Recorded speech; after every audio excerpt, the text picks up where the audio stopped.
that raised millions for him and his party, despite paralyzing stage fright and her own abiding fear that someday she would be assassinated on stage.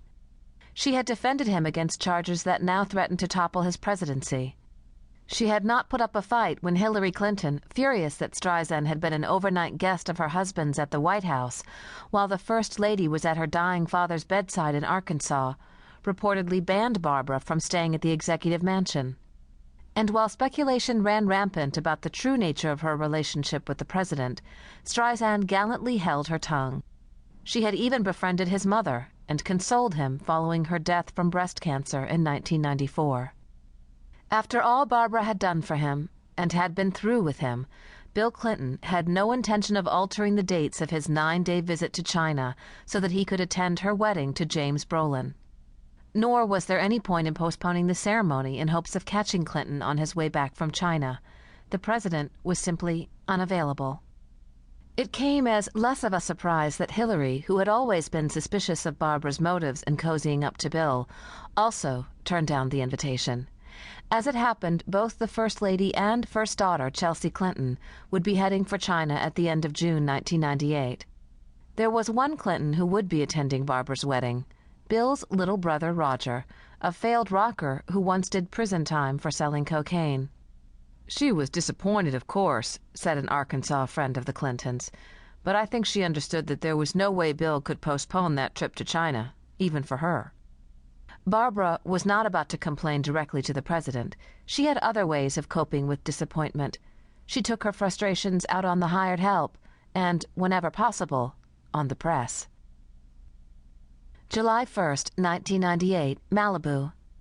A squadron of press helicopters churned high above Malibu's Point Dume, the din from their rotors competing with the relentless banshee shriek of White Zombie's Thunder Kiss 65. It was not enough that reporters were held back by barricades 50 yards down the road from the sprawling Mediterranean-style estate. On Barbara's orders, a large black van equipped with gigantic speakers was parked within a few feet of the barricades, blasting heavy metal so that it was virtually impossible for television reporters to file their stories. Neighbors seethed, but no matter. The black van was parked far enough away so as not to disturb the mistress of the house, or her guests. "Can they do this?" she had pleaded to anyone who would listen. "Can they fly over my house like that and take pictures of my goddamn wedding?"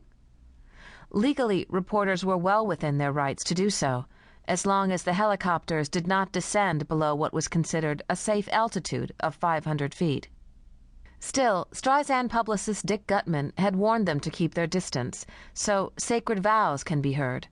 Since the press was not about to comply, Barbara decided the ear-splitting White Zombie counterattack was her only recourse.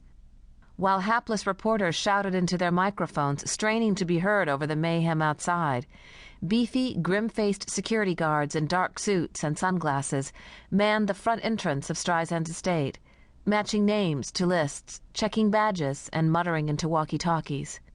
They were just part of the 60-member security force hired to police the property, as if it were a U.S. embassy under siege. Behind the walls of the embattled compound, another, even larger army of floral arrangers, musicians, bartenders, cooks, busboys, waitresses, handymen, and parking valets scurried about as they prepared to man their posts. At the center of it all, the tiny figure in bathrobe and slippers strode purposefully down one of the brick walkways that snaked across the grounds, trailing a hand-wringing cadre of caterers and gardeners in her wake. It had been 2 years to the day since she first met veteran television star James Brolin, and Barbra Streisand wanted nothing less for their wedding than she wanted for every other project she undertook: perfection. While she had played the part, most memorably as Fanny Brice camping it up on stage during the pregnant bride sequence in Funny Girl, "I am the beautiful reflection of my love's affection," Barbara had never had a real wedding of her own. Her 1963 marriage to Elliot Gould had been performed by a justice of the peace in Carson City, Nevada. This time, Brolin, fully aware that his fiancée had felt cheated, was urging Barbara to pull out the stops. The groom's disarming naivete notwithstanding, Barbara was more sensitive to the perception of any 56-year-old woman, much less one of the world's most famous, wealthy, and powerful ones, trying to play the blushing bride. It was a daunting assignment, but one that Barbara believed she could pull off. There was only one requirement, that everyone do exactly what she told them to do. Control. It was the one thing Barbra Streisand had sought to assert, with varying degrees of success, in every facet of her life. Control over her art and, by extension, over her career, over the music she recorded, the movies she made, the concerts she gave.